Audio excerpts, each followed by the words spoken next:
Hello नमस्कार, मैं Nawaz channel में आपका स्वागत है। हम आपको बहुत ही महत्वपूर्ण जानकारी देने वाले हैं। अस्थायी कर्मचारी, आउटसोर्स कर्मचारी, जो भी अस्थायी कर्मचारी, उनको लेकर बहुत ही महत्वपूर्ण खबर है। इसमें जो श्रम कानून लागू किया गया, इससे खासे नाराज हैं। इनका कहना है कि कानून को वापस लिया जाए, क्योंकि यह इनके विरोध में कानून है। इसको लेकर ये सभी संगठन मांग करेंगे उसको वापस लिया जाए और इनका नियमितीकरण भविष्य सुरक्षित किया जाए, इनको स्थायी रोजगार दिया जाए और कम से कम मिनिमम 26,000 से लेकर 45,000 तक मानदेय इनको दिया जाए। इसको लेकर इनने मोर्चा खोल दिया है और इस श्रम कानून के विरोध में चले गए। मध्य प्रदेश के 50 लाख अस्थायी कर्मचारी, इनको लेकर बहुत ही महत्वपूर्ण खबर है। अब इनका क्या कहना है? आउटसोर्स, अस्थायी संविदा कर्मचारी हैं, जो दैनिक वेतनभोगी हैं, अंशकालीन हैं, इन सभी ने मोर्चा खोला है और इनका कहना है कि श्रम कानून वापस लिया जाए, उनका स्थायीकरण किया जाए। मैं पूरी विस्तार से जानकारी देने वाला हूँ, लाइव वार्ता भी आपको सुनाने वाला हूँ, नेशनल डिबेट भी आपको सुनाने वाला हूँ। क्या कहना है अस्थायी कर्मचारियों का और संगठनों का क्या कहना है और प्रवक्ताओं का क्या कहना है, मीडिया क्या कहना है इनकी मांग को लेकर। आप वीडियो में बने रहे, वीडियो पूरा देखें। वीडियो अच्छा लगे तो लाइक और चैनल को सब्सक्राइब बिल्कुल अपडेट पाने के लिए। कर्मचारी निश्चिंत रहे, सरकार कह रही है, और ये मांग आपकी बहुत जायज भी और बहुत दिनों से भी लंबित है। तो ऐसे में सरकार भी चाहती है धीरे धीरे ही सही पर हो जाए, पर जो इसका इतना बड़ा स्वरूप है, 5 लाख कर्मचारियों को करना है, तो आपको क्या लगता है अगर सरकार पूरी अपनी सकारात्मक सोच के साथ आगे भी बढ़ती है तो फायदा मिलने में कितना वक्त लगेगा? क्योंकि बहुत लंबी प्रोसेस होती है।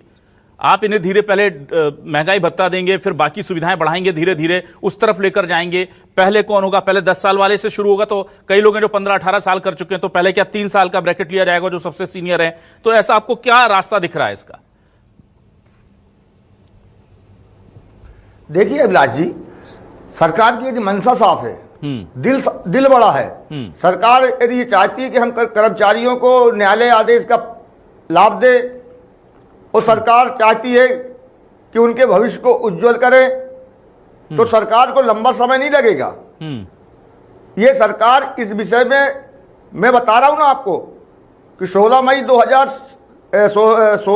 2007 से इस पे आगे बढ़ चुकी है और 2016 को सरकार ने एक फैसला भी लिया था कि दैनिक वेतनभोगी को स्थायी कर्मी बनाया था। वो सर्वोच्च न्यायालय के उसी आधार का फैसला था। तो सरकार के पास सब बना बनाया खाका है। सरकार को कुछ ज्यादा मतलब एक्सरसाइज भी नहीं करना है। सरकार सर्वोच्च उच्च न्यायालय के आदेश को संज्ञान में ले और अपने जो भी वरिष्ठ अधिकारी हैं, अनुभवी अधिकारी हैं, विशेषज्ञ हैं, उनसे अध्ययन कराए और सर्वोच्च अपने मंत्री कैबिनेट में उसको ले जाके पालन करे और आदेश करे कि 10 साल वालों को नियमित किया जाए।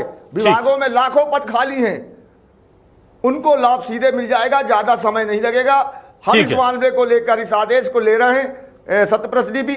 उसके बाद 1 मई मजदूर दिवस के दिन हम सरकार का ध्यान आकर्षण के लिए शपथ संघर्ष ध्यान आकर्षण आंदोलन कर रहे हैं। वो आंदोलन हमारा मंत्रालय के सामने होगा और सरकार से हम अनुरोध करेंगे कि बहुत दिन हो गए, लोग रिटायर हो गए, लोग मर गए, लेकिन अब उच्च न्यायालय ने फैसला दिया है तो हमें न्याय दीजिए, हमारे कर्मचारियों को न्याय दीजिए। अन्याय हो गए, नौकरशाही की अन्याय अब बंद कर दीजिए और भारतीय जनता पार्टी वास्तव में कर्मचारियों के साथ है तो कर्मचारियों का हक दे। ठीक है, कोमल सिंह जी भी हमारे साथ जुड़े हुए हैं, तकनीकी दिक्कत की वजह से फोन लाइन पर जुड़े हुए हैं। कोमल जी, मैं आपसे जानना चाहता हूं, आउटसोर्स कर्मचारियों की क्या मांग है? क्या वाकई में अब आपको लग रहा है कि तैयारियां सरकार कर लेगी या आपके मन में कोई शको शुबा है, शंका है? मध्य प्रदेश में जो लाखों आउटसोर्स कर्मचारी हैं जिनको 8-8 महीने से वेतन नहीं दिया जा रहा है, जिससे आउटसोर्स कर्मचारियों की पूरे प्रदेश में इस कदर स्थिति खराब है कि जीने मरने की नौबत में है। और निश्चित ही जो हाईकोर्ट के द्वारा जो फैसला दिया गया है वो सराहनीय है, लेकिन उसका प्रदेश सरकार द्वारा सही तरीके से क्रियान्वयन कर ले और जो विभाग में जरूरत पद है उन पदों पर नियमित कर दे तो निश्चित ही सराहनीय है। क्योंकि वैसे तो सुप्रीम कोर्ट द्वारा भी निर्देश दिए गए थे, आदेश दिए गए थे कि समान कार्य समान वेतन दिया जाए, लेकिन आज मध्य प्रदेश की जो निजी एजेंसियों के द्वारा आउटसोर्स कर्मचारियों की माली हालत कर रखी है कि 8-8, 10-10 हजार रुपए वेतन दे रहे हैं। जो तीसरा हिस्सा जो वेतन निर्धारित किया गया उसका आधा से ज्यादा वेतन निजी कंपनियों द्वारा हजम कर रही है। लेकिन आज हम लंबे समय से बड़े हड़ताल धरना प्रदर्शन के माध्यम से सरकार को अवगत कराया, लेकिन सरकार द्वारा आज वो निजी कंपनियों को खुली छूट दे रखी है, ठीक। उनके खिलाफ एक भी कार्रवाई नहीं की गई। आज एक उदाहरण बता दीजिए कि फलानी निजी एजेंसी के खिलाफ सरकार की तरफ से बड़ा कदम उठाया गया है। ठीक। तो हमें ज्यादा उम्मीद नहीं है, लेकिन हम यही निवेदन करते हैं कि मध्य प्रदेश में जो विभाग हैं जिनमें 96 से रोक लगी हुई है, लाखों पद रिक्त हैं, उनकी पूर्ति ठीक है। आउटसोर्स के द्वारा की जा रही है सरकार को नाकामी छुपाने के लिए। ठीक आज है। सरकार की नियत ठीक होगी तो निश्चित ही जो सुप्रीम कोर्ट जो हाई कोर्ट के द्वारा जो निर्देश दिए गए हैं उसका पालन करे, और जो आउटसोर्स कर्मचारियों को जो लंबे समय से जो आर्थिक संकट से जूझ रहे हैं वो निश्चित ही उनको ठीक है। नियमित किया जाए। हमारी सरकार से यही गुहार है। चलिए ठीक है, मैं उमेश जी आपके पास आता हूं। उमेश जी देखिए, अब बहुत बड़ी चुनौती सरकार के सामने भी होगी कि इस पर एक्ट करना होगा, क्योंकि हाईकोर्ट ने कह दिया है, तो कर्मचारी तो वैसे ही इतने दिनों से मांग कर रहे थे, अब उनके पास एक संबल भी आ गया है कि उन्हें हाईकोर्ट का संरक्षण भी मिल गया है।